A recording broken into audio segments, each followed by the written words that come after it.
6 or 7 minutes into the episode with Casey that I wasn't recording on my desktop. So I wound up. But I'm glad you recorded it to YouTube because I had to go through YouTube and then grab the audio for that, and then that's what I wound up having to edit last week. You see what you would have to work with, Andrew? Yeah. Maybe my application will get lost. Yep. Yeah. That's entirely possible. But we'll figure it out. Me and you, Andrew, we'll figure it out. I already like you anyway, so I mean we'll figure this out. I swear. Okay, you ready to do this, guys? Yeah, let's do it. All right, everybody, and welcome back. This is episode 25. Or no, what episode are we on now, Adam? Oh, I wrote 23. Don't put me on the spot. Oh, man, I'm never going to remember these episode numbers. We'll get it right one of these days. I'll check it in the notes after we're done. We're on episode 20-something. How about that?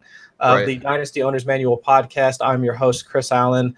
And tonight we have a guest from the Dynasty Happy Hour. We have Andrew Harbaugh with us here to talk about some devy prospects. So now, for some of you folks that might be sitting there either in your redraft league or your dynasty leagues, and you're sitting at 0-4 and already kind of turning towards 2019 and beyond, I think it's possible, I would say, like, I'm praying for you right now if you are sitting at that poor of a record.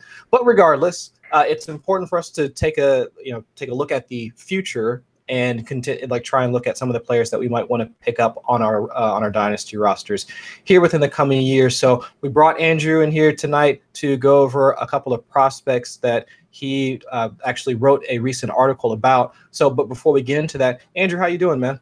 I'm good. How are you guys doing? I can't complain. Again, we're already starting off the pod right with me having to tell an embarrassing story about how I didn't download the correct audio or didn't record the correct audio last week. Apparently, Adam's just gone, full psycho on us, and he's drinking Bud Light Lime tonight. So, I mean, we're trying to make it work here, man. So I think you're going to have to bear with us a little bit, as this is not who we normally are, I swear. This is a professional podcast. So, I mean, the first few minutes here, I think you're going to bear with us for a little bit, and we'll get on track. But before we get into the content for this evening, let me introduce my co-host and partner in crime, at least for this week. We'll figure out his contract for the weeks coming after this. But Adam, how you doing, man?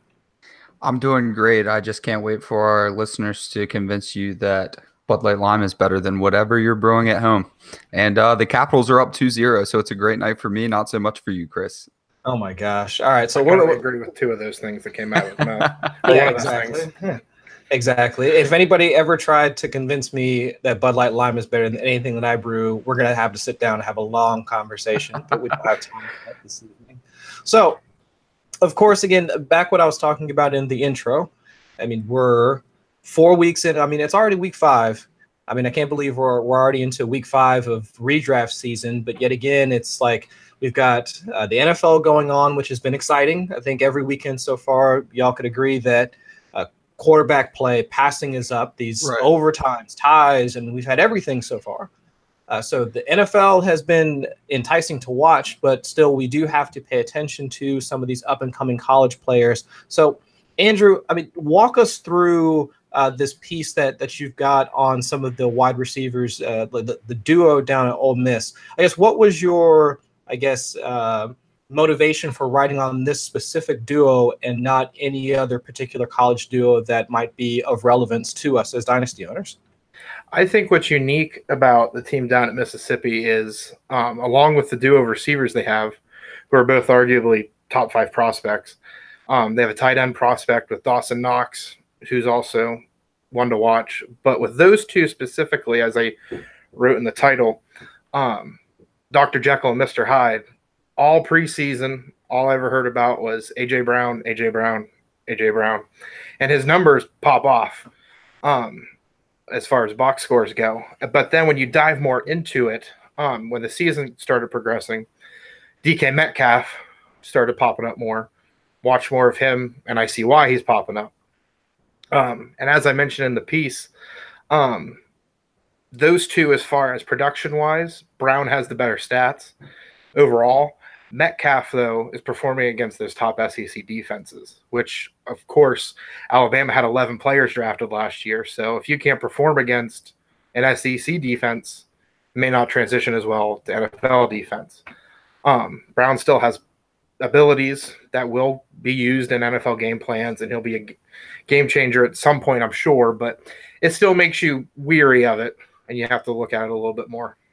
I can understand that for sure. So now for folks that aren't maybe as tuned into the college scene as some other folks, if you were to take both Metcalf and Brown and just look at them right now in their careers, I know is Metcalf, he's a sophomore. Am I correct in saying that? I want to say he is, yeah. I forget if Brown is also a sophomore as well, but either sophomore and junior. I think they're both Brown's sophomore. The junior, Metcalf's the sophomore. There we go. But looking at their player archetype and like how they've been able to produce so far, could you come up with a comparison to either a current or retired NFL player to at least put folks in the ballpark of what they can expect in terms of how they play, not their production, but just how they play on the field? Yeah, I would say for Metcalf, as far as a size comparison, a playing comparison, first person that popped in my head was Allen Robinson.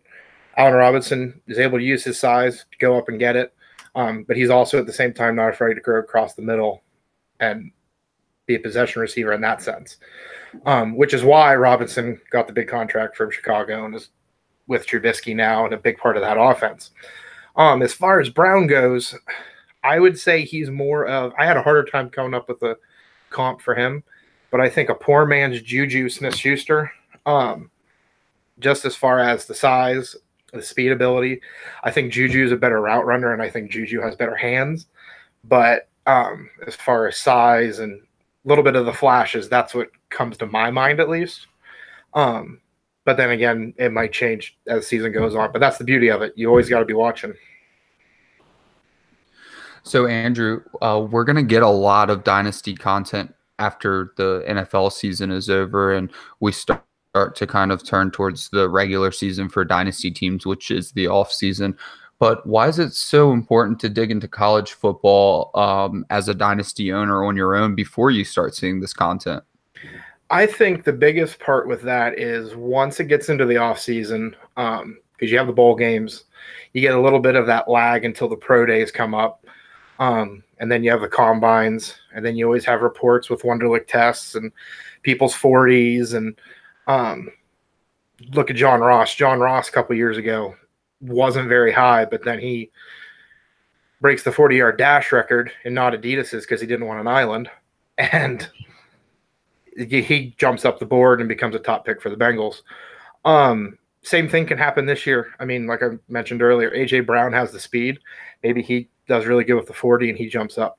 The biggest thing is just knowing the names going into the combine so you know who to look for on that ticker that's always super long. Right. And now if you were to now break down the players themselves, I think that the saying that I've heard over and over again from Josh Norris over at Roto World is that, how does he win? Like, how does Brown or Metcalf, like when you see them on the field, like what are the outstanding traits that really jump off to you when you see them play on the field? Now, I thought you mentioned earlier with Brown, it was at least to some degree the route running ability. So are there any other characteristics of either wide receiver that you would say that once they get to the NFL or once they do declare to try and be drafted into the NFL, these are going to be the traits that the scouts are going to say that they are just, they're going to blow you away because of X. Like, what are those for those receivers? Metcalf, I would say it's definitely his playmaking ability. I would say as far as the receivers in this upcoming class, him and N'Keal Harry from Arizona State are your two best playmakers. That's his biggest thing. He has highlight one-handed catches. He has, as I mentioned before, he'll go across the middle. He's not afraid to get his hands dirty to win the ball, which goes a long way with quarterback trust and offensive coordinator and head coach trust, which equates into reps and play time. As far as Brown goes, his thing is when he gets in an open field, he's gone. And even if he is going across the middle in a rarity or in a screen, he has the vision and the ball carrying abilities that he's able to get to the second level and break through, which again makes him a potential playmaker at the next level in that sense. So we understand when you're watching this film on these players that you're not going to see NFL athletes on this film. I mean, they haven't been coached by NFL coaches. They're not in NFL systems. So we understand should understand to kind of bring the expectations down a little. With that being said, when you're watching college players on film, what do you expect from them, and what do you kind of feel translates well to the NFL? Well, I think the biggest thing, as I mentioned in my article, is if you're going against top teams. So in my article, and I knew this could either make people mad or not, as far as the SEC teams go, and I'm a Florida fan, and I didn't put my defense in there. But if you're going to play Auburn, Alabama, LSU, you want to be able to perform. Those are the top teams in the SEC usually every single year. And LSU, their defense is right up there with Alabama every year as far as defensive prospects. If you can perform against the future NFL talent, you should be able to perform against them once they're your classmates in the rookie drafts. It also gives you an idea because Alabama's running complex defenses, LSU is running complex defenses. If they're able to figure those out, then you know they at least have the ability to learn and adapt to a pro offense and defense. So there's no exact science with this. That's the beauty of it. It's just you got to go on what looks like it should work. So now, I know we talked about the specific qualities like of the players themselves, but when you see them playing, and then I know you mentioned for the SEC, I know it's the defenses within that specific conference that, I mean, that's your gauge, right? Like if they can play against those defenses, then they should be able to. It's more than likely that they should translate into the NFL. Now, let's switch it over to the Big Ten. Like, I live in the Ohio area.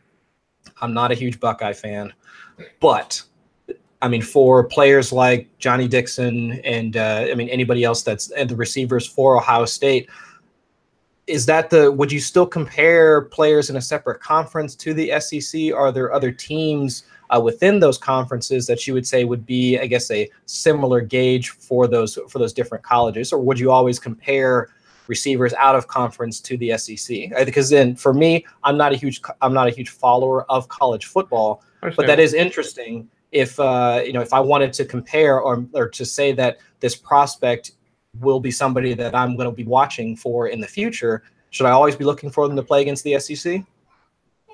I think one thing to look out for if you're going to be looking at, say, Big Ten, Ohio State and Penn State this past weekend, Trace McSorley, who I don't think is a devy watch quarterback, but regardless, everyone knows who he is because he's quarterback at Penn State. Right. He ran the ball more on Saturday than he did pass it. But when he did pass it, Juwan Johnson, who is a prospect to watch from Penn State, went up, showed the athletic ability with the one-handed grab, which was a big swing in the whole game in that aspect. So with those you got to look at, they don't have as much of a sample size. So when they show it, you got to look at how they did it, why they did it, and if it was their doing or the defense is doing. So SEC defense, there's no other defense, in my opinion, in the whole country. Next closest, Pac-12 has some pretty solid defenses. Utah always plays everyone well. Washington does as well. And they have several good Pac-12 devy watch prospects for receivers within N'Keal Harry, as I mentioned, from Arizona State, and J.J. Arcega-Whiteside from Stanford, who's a touchdown machine too in himself. But it's more or less you just got to look and see the flashes in the pan, and then you got to see them do it more consistently. But the problem is sometimes they don't always have the ability. Key example, LSU produced Jarvis Landry and Odell Beckham Jr. LSU until this year hasn't had a good quarterback in my lifetime that I remember, but they were still able to produce two top-level wide receivers. So just because they aren't necessarily college production doesn't mean it doesn't translate to the NFL. And it almost feels like you need to look at the team more than the player in that case, right? I mean, if you find a player that's flashing and a player that's showing ability, but It's limited sample size. I guess it would also need to be in your repertoire to analyze that offense as a whole, right? Am I right? Yeah, for sure. And like if you have teams that are more running style, the receivers may be able to block a little bit better, which not a lot of college receivers do a whole lot of blocking.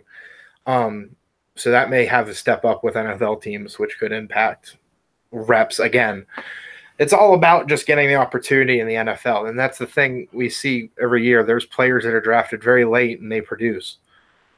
Juju was a later round pick. James Washington this year, he's producing really well for Pittsburgh.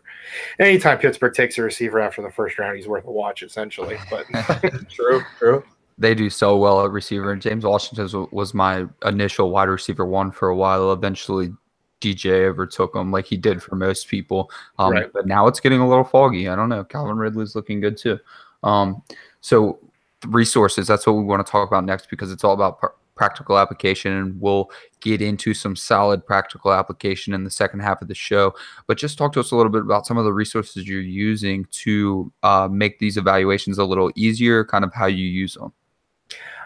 I absorb as much as I can of everybody that has an opinion, essentially. It's kind of like what draft or fantasy Twitter is. Everyone has an opinion. It's just about taking it, processing it the way you want to process it, and go from there. A lot of people I listen to that are good voices with scouting. Matt Miller with Bleacher Report. Draft Network just came out. They have a lot of good writers over there. Daniel Jeremiah and Bucky Brooks have a podcast I listen to. Connor Rogers, who's also with Matt Miller from Bleacher Report. It's not so much taking what they say and completely running with it. I mean, Matt Miller gets brutalized every single day, I think, over Trent Richardson, which everyone missed on. But it's more or less you take it, process it, look into it a little bit, and form your own opinion, which I don't have NFL executives on my phone. I don't have scouts. So I've got to rely on them to give me an idea on who to look at. And then from there, I do my digging and form my own opinion. And then I just translate it as best I can, pen to paper, for anybody who would like to hear it. You know, this isn't on the show sheet, but I've been waiting to ask somebody about this. We put a lot of stock into draft position. I personally put the most stock into draft position. And the reasoning behind that is because we're assuming that these executives know what they're doing, essentially. We're assuming that they've put far more time into it. So if they wanted to take John Ross at 7, they had a reason for it. But we're seeing more and more busts, and we're seeing more and more head scratchers. It's getting to the point where I'm starting to kind of wonder, is it time to kind of dial back how much weight we put into draft position? I think it goes into situation.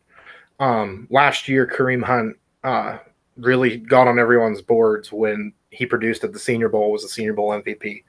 Then he goes to Kansas City, and he had Charkandrick West and Spencer Ware in front of him, which is as far as competition level goes. Sure. Right. And then Spencer Ware, unfortunately, I believe he blew out his knee before the year, and then Hunt goes in, and the rest is history. Right. I mean, that's the NFL in whole. I mean, injuries affect everything. Coaches affect everything. It's all about just getting the opportunity. If a player can play, they'll find you. And that's what they do at the Senior Bowl. That's what they do with the drafting. A lot of times there's the later round running backs and wide receivers that nobody expects anything out of. So when they do show it, it's like, oh, wow, we have something here. Flashing back, I remember a couple years ago, my grandfather, before I got into all the rookie stuff, he was telling me, oh, I took this wide receiver that was picked in the 7th round by the Saints. He's like, I just took him because Breeze was the quarterback. I go, why would you take a 7th round wide receiver? I said, because if they draft him that late, he may not even make the roster. Well, that was Marquise Colston, so he knew what he was doing at that point. Right. Yeah. But and then you look at current level players as far as you said not panning out. I would think Laquan Treadwell with Minnesota would be a good example. Sure. He's had the little bit of a flash this year, but that's the first time. But at the same time, receivers take a little bit longer to progress. Same with quarterbacks. Running backs, it's a little bit easier for them to translate because you could go to a team with a good offensive line. You can go to a team with a good quarterback where they're not going to stack the box. we can look all we want. I wrote I have an article coming out this coming week. At the end, I said everything I wrote as far as rankings come May won't matter because where players land will affect everything and change it all. Sure. So, now we're just kind of throwing an eye on these players, and we kind of have a general idea of who we're going to be looking at. And then I want to hear a few a few metrics from you. I'm going to throw some out there that I like to look at for some of these guys, just for the listeners to kind of check out. So playerprofiler.com is an excellent site for a lot of the metrics for these guys. So if you can think of any other important ones, I know there's a new one that I'm not too familiar with, so I won't throw it out, but we do have College Dominator, and that's important. So that's going to tell you how many catches you're getting in your offense, basically your market share of the offense, and how you dominated the offensive touches for your team. Is there any other metrics that you're looking at for these players that can kind of sway us away from draft capital, things that we can look at instead of just saying, well, Cincinnati took John Ross at 7 or whatever, top 10, so he must be good? I think just looking at depth charts, I know that sounds really archaic at this point and simple and not a very fun answer, but like I said with Hunt, you look at that depth chart and you're like, he might have a chance. Sure. Look at the Colts this year. You have Jordan Wilkins. You're like, he may have a chance. And Kalen Ballage with Miami. Kenyon Drake hasn't done anything fancy, and neither Frank Gore's 88 years old. Sure. So it's more or less you got to look and see when an opportunity could pop up. And if you're in the Saints, they pass the ball majority of the game. Receivers for them might be a little bit worth a little bit more than, say, a receiver in Tennessee, whereas they try to run more. I think depth charts is where you got to really look at, and training camp notes and everything. As far as that goes with that. So we're combining talent with opportunity, and that's kind of what Chris and I preach very often on this show. There's a few things that you need to get a productive fantasy player. You need talent and opportunity. Sometimes you get it done with just opportunity. Sometimes you get it done with just talent. But if we can observe these players, and you find even a glimpse of talent with quality opportunity, or quality talent and a glimpse of opportunity, you might be in business there. 100%. Right. And here's a quick question for you, Andrew. I think when it comes to looking at some of the pedigree of these receivers as they're transitioning from college to NFL, I know we just had the conversation about draft stock and if they're picked in the first round, second round, or wherever. But do you look at the offensive schemes that some of these players are coming from? So say, for instance, Clemson, Baylor, the production that we see a lot of the wide receivers coming from some of those like air raid type offenses, how they can and cannot, depending on which receiver we're talking about. Clemson receivers, we might be talking about Sammy Watkins, something of that nature. Baylor receivers, regardless, how much do you put any weight or do you put any stock into the schemes that some of these players come from in order to understand how they can produce or how they produce when they're in college? I think if we look at an offense like Baylor, say, unfortunately, since Art Briles left through that whole unfortunate circumstance at Baylor, the offense has been a little bit different. Right. But Corey Coleman, Josh Gordon came out of there when RG3 was there. Mm-hmm. They had other receivers there, and Terrence Williams as well. Those three guys not only had the numbers they put up in college, but then they also had the size and the testing after college. That's where if you don't have the production, you just need to look and say, hey, this guy could do this because he has size, so he could be a red zone target. If he's smaller but has the speed, he can be a punt and kick returner, slot receiver. It's just about figuring out where they'll fit, and each team uses them differently. So that's as far as Baylor goes, that's what I would say. And then a current air raid offense with Texas Tech, Kiki Cody. I can never say the name right. I've heard QT. Yeah, I think it's QT. QT, yeah, that's right. But with him, he was drafted out of Texas Tech last year, but nobody else, to my knowledge, from Texas Tech last year or the year before has really done anything. It's just about everyone's going to produce there, and that's why you can't box score scout. I had a tweet the other day. It was # box score scouting. Because if we were box score scouting, Tim Tebow would still be the GOAT, but that's another discussion for another podcast.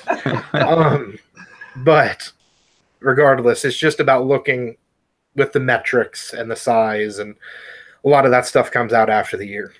Right. And another question, and this could be for both of you guys. I mean, when it comes to, and we were talking about this just a bit ago, when it comes to wide receiver production, and I know for a time the expectation was that it might be until year 2, possibly even year 3, in order to really see that wide receiver transition from college to NFL. I mean, look at like a player like Tyler Boyd. He was drafted 2016, second rounder.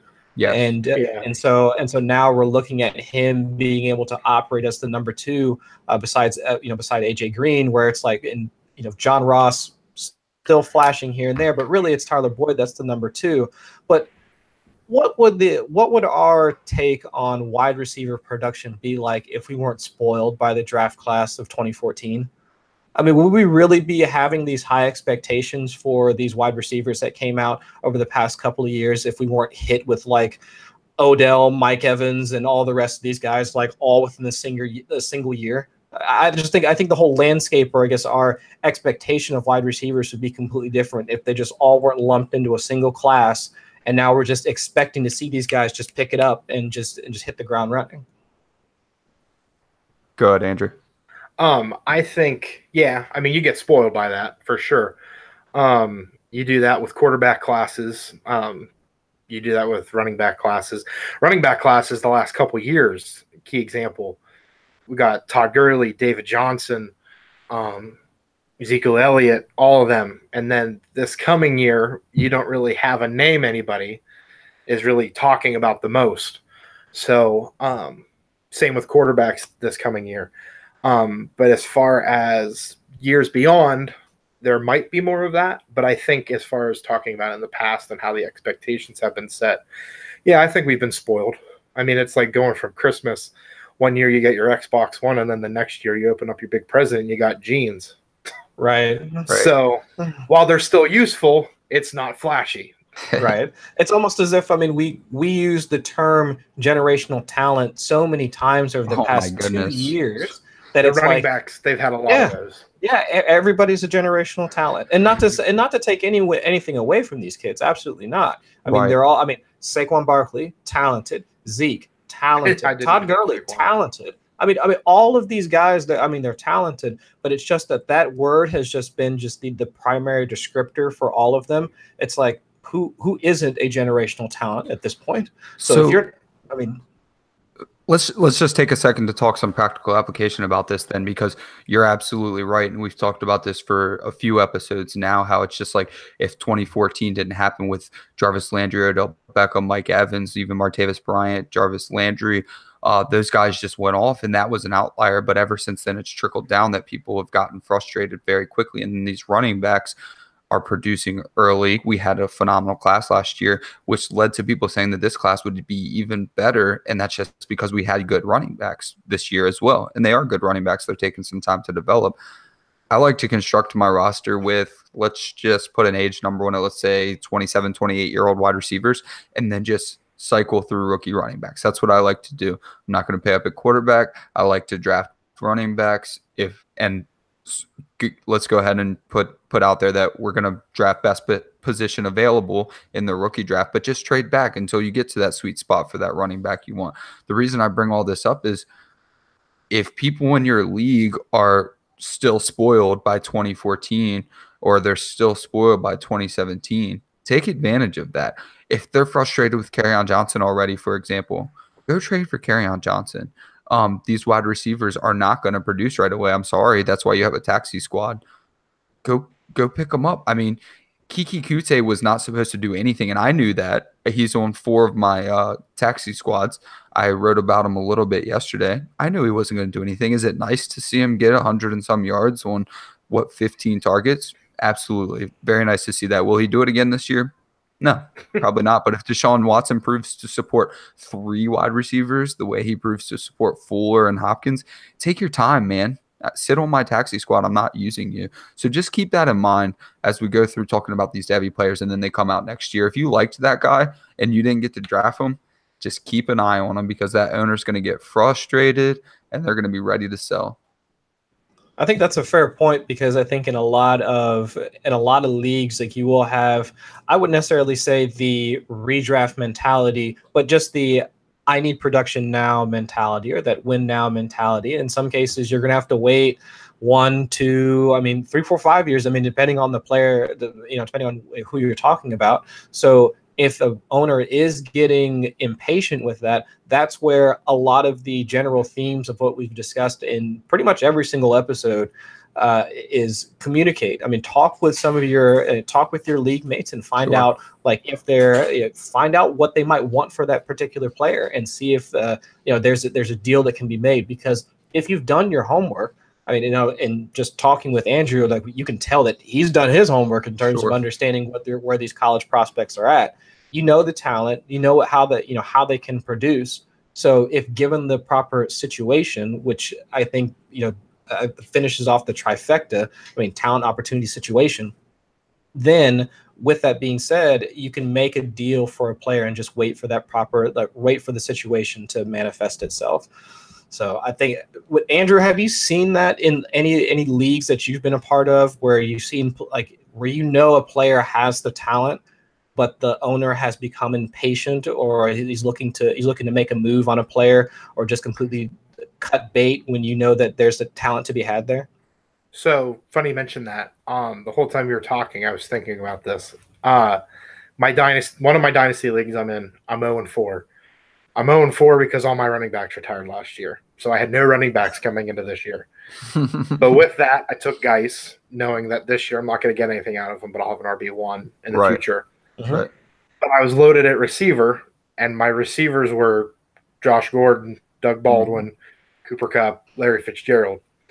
I moved Doug Baldwin to a contender for Ronald Jones and a 2020 first. Okay. So I was like, okay with that, because I knew with what I had, I'm going to have a high pick next year, and it's just kind of one of those things. You accept it. Then I had the guy who was in first place last week message me, and he said, hey, no offense, I see your team's 0-3. I need a flex receiver. He's like, what would you want for Larry Fitzgerald? And I said, well, who do you got for rookie running backs? And I looked at his team, and he had Nick Chubb. And I'm a Browns fan, and this is before Sunday. And I said, well, what about Chubb? And he's like, I would separate with Chubb. He's like, My goodness. He's like, I could get rid of Chubb. I was like, well, can you give me a pick in there too, just for the heck of it? I said, because. He's like, what are you looking for? And I end up getting a 2020 second and Chubb for Larry Fitzgerald straight up. Goodness. And that's part of the patience aspect. Because he didn't do anything yet, right? But and then Sunday have that glimmer of opportunity. That was the only good part about that whole game. But anyway, these owners are out there. We have plenty of savvy listeners. I completely understand that, and I don't want anyone to be offended right now saying, oh my goodness, I would never do that. Well, good. I hope that if you're listening to us, you would never do something like that. But you do have people in your league that are, especially when they see dollar signs at the end of the tunnel. If you're 4-0 right now, what's Nick Chubb going to do for you to get to your championship and to get to that payout?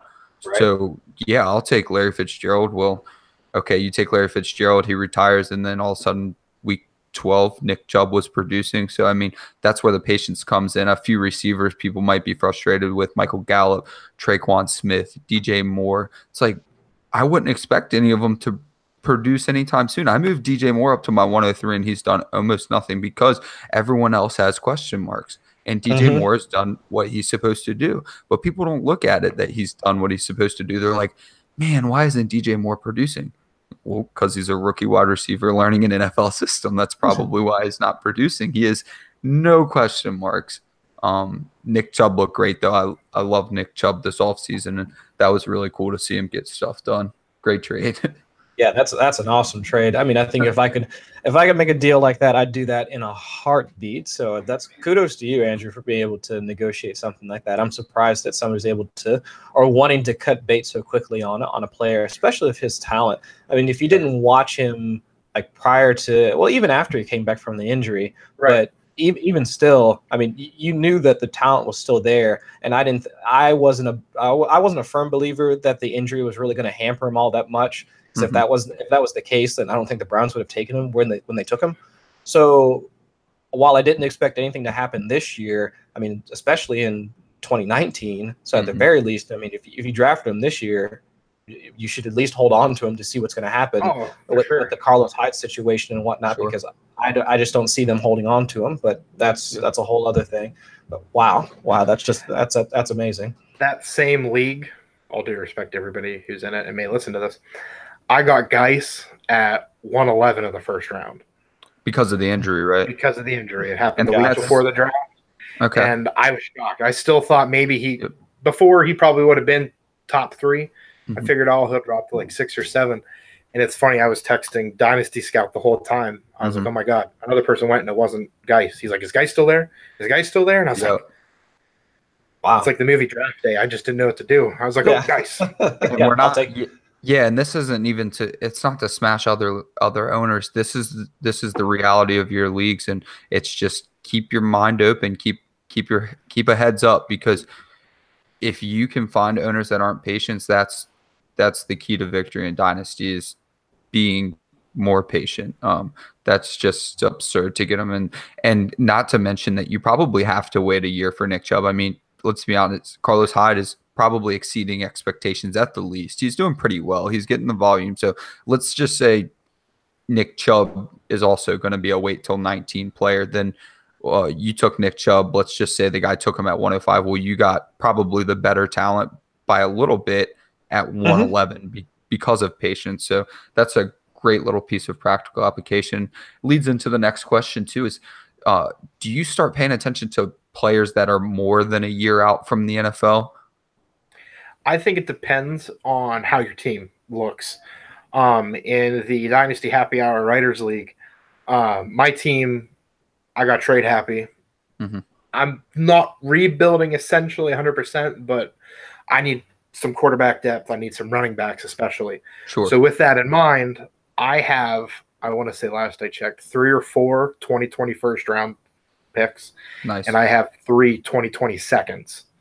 Because that's the running back class. That's the next generation of talent. Okay. With Akers from Florida State and Dobbins from Ohio State, Tua from Alabama, Jake Fromm from Georgia. As far as quarterbacks and running backs go, I think, and that's with me needing running backs and quarterbacks. If I needed wide receivers, I'd be all in on this draft class. Sure, it's very deep for receiver. This is a very deep class for receiver, and I think we'll be, hopefully, when it's all said and done, closer to that 14 class as far as production goes. But it just depends on how your team looks. Like I said, I know I needed quarterbacks and running backs, and I know 2020 is quarterbacks and running backs. Right. And if you get anything from our show on a regular basis, just take away patience, because people throw out 2020 first like candy in trades. They're almost throw-ins, because it's like, sure, it's 2 years away. I mean, I'll trade back for 2020 first, and I'll do the same thing with 19 first if I need to get a trade done, not just as a throw-in, but I'll put it out there knowing that I'll buy later before it gets too expensive. At least that's the theory behind it. But with 2020 first right now, or let's just say 2 year out first, people are willing to part with those, no problem. And if your team's not ready to compete right now, not ready to compete next year, get a 2020 first in every trade. I mean, people probably have them. So always get that 2020 first thrown in. And then do you find yourself falling in love with a player probably a bit too early, maybe 2 years out, and then you get to the NFL and they don't make it to the NFL? Has it happened along the way? Since I've been doing the scouting, I would say last year was the first year I really, really dove into it and made it a point to look into it as much as I have. I'd say Anthony Miller's upset me a little bit to this point, but I'm still okay being patient with that. In fact, I turned down a trade where I was offered a 2020 second, and it was another running back for Anthony Miller, and I want to wait and see at this point. So as far as that goes, I'd probably say Miller's been a little bit disappointing. Tyler from Dynasty Happy Hour will agree with me on this. Rojo has really been frustrating, but not because it's his fault. Goodness. It's just because Dirk Cutter, like he said, they should all be fired. But anyway. Agree. And that's another player, too, that if you believed in before, you should still probably believe in. I wasn't a big fan of Ronald Jones, but just for the sake of the learning experience that we're going through right now, if you were a fan of Ronald Jones before, you probably don't have enough reason to not be a fan now. I think that the team's investment in him thus far hasn't bode well for confidence in owners, dynasty owners.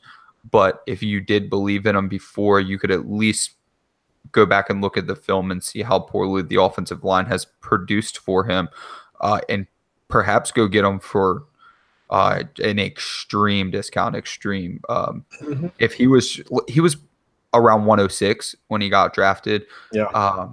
Man, you could probably pay a second, I would imagine. I'd have to go look at some of the trades that have gone down, but think of that trade equity going from the 106 to a 19 second a month or so later in the span of a perhaps 10-year career. Now, again, that's if you believed in them.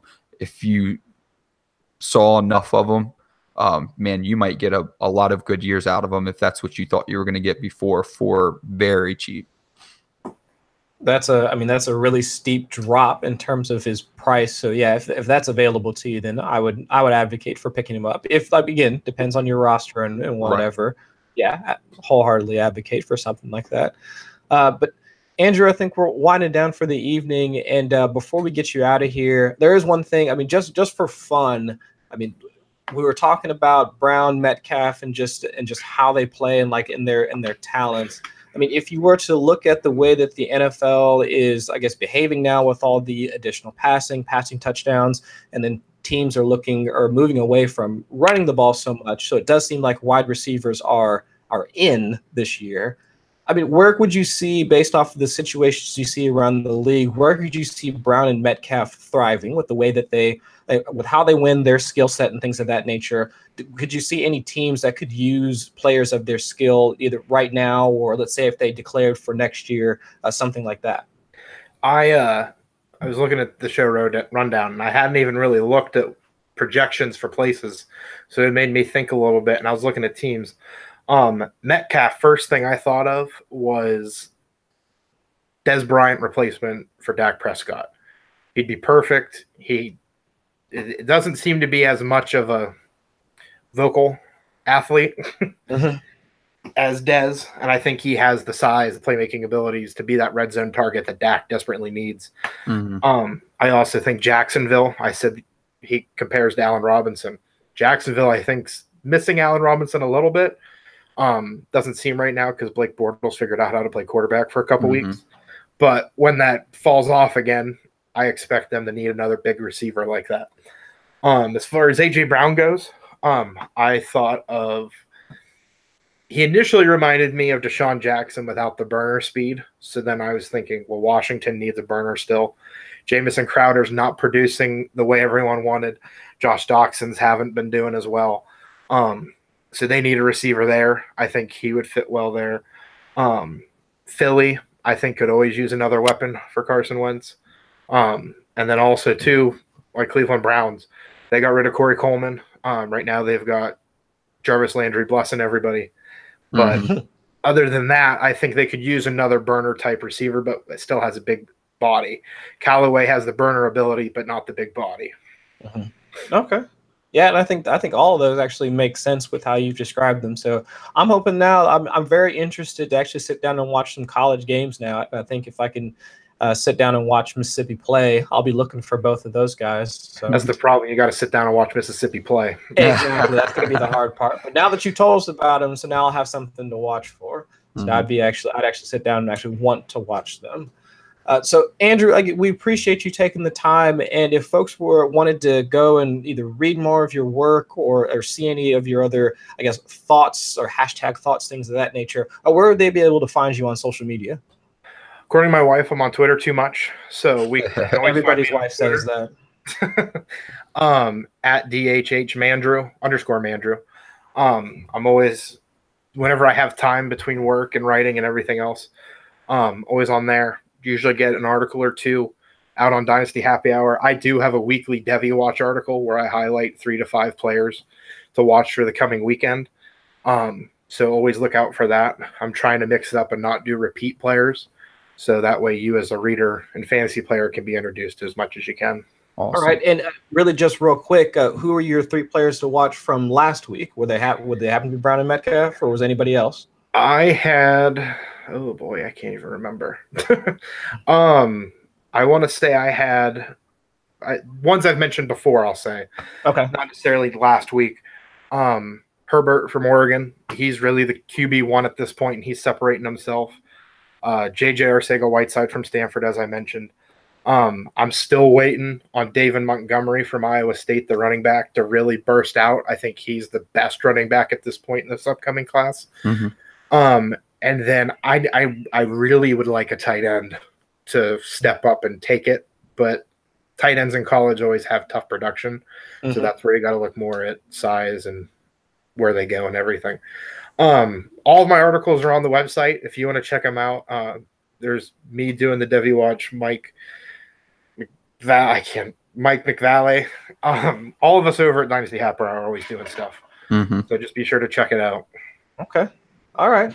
So again, find or look for Andrew's work on Twitter through Dynasty Happy Hour. Again, we thank you for coming on. Adam, do we have any other announcements for the folks before we get on out of here tonight?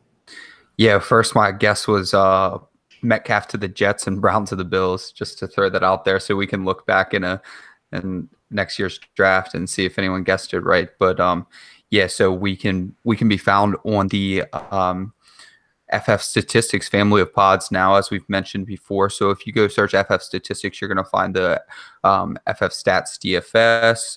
You're going to find the FF Stats podcast, and you're going to find us now. So that's very cool. You're going to find us at our same podcast handle now currently. You're also going to find us on YouTube, Dynasty Pregame, Twitter at Dynasty Manual, and then you'll find me at DHH_Adam, also a Dynasty Happy Hour writer. Thanks for listening, guys.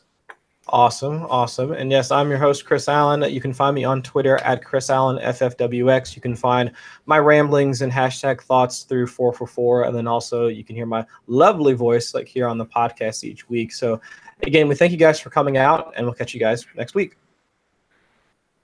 Great work, gentlemen. Time to go see those Caps get that W. Oh my God. Good luck on the show, Chris. I'll see you to kick your ass on Dynasty Game Night in an hour. Dude, I'm so freaking scared. I'm gonna try and get hammered beforehand, so at the very least I can just laugh through the entire show. Let's just both get blasted so we slur so much they can't understand what we're saying. Dude, I've been on that. Andrew, man, thanks again for coming on. Dude, that's awesome. Yes, absolutely. Again, I'm not a huge college football watcher because Saturdays I'm just family is running around all over the place, and we don't have time to watch. But that's amazing work, man. Good work, dude. You did a great job. I work retail, and I work at AT&T, so we have DirecTV Live there. Oh, it's always on college games. Nice. Oh, okay. I get the remotes on the Saturdays. Yeah, so you've got the prime setup then, don't you? I do, and I got my Sunday tickets there whenever I work on Sundays. Jeez. Awesome. Okay. All right, Andrew. Jobs, but all right, man, we'll have to have you back on towards the end of the season, so we can actually get once folks are really paying more attention to college sports. We'll definitely have to have you back on for then, man. Yeah, no problem. I'd love to. Thank you again for having me on. All right, we'll set it up later. All right, man, take care. Later. Have a good one, guys.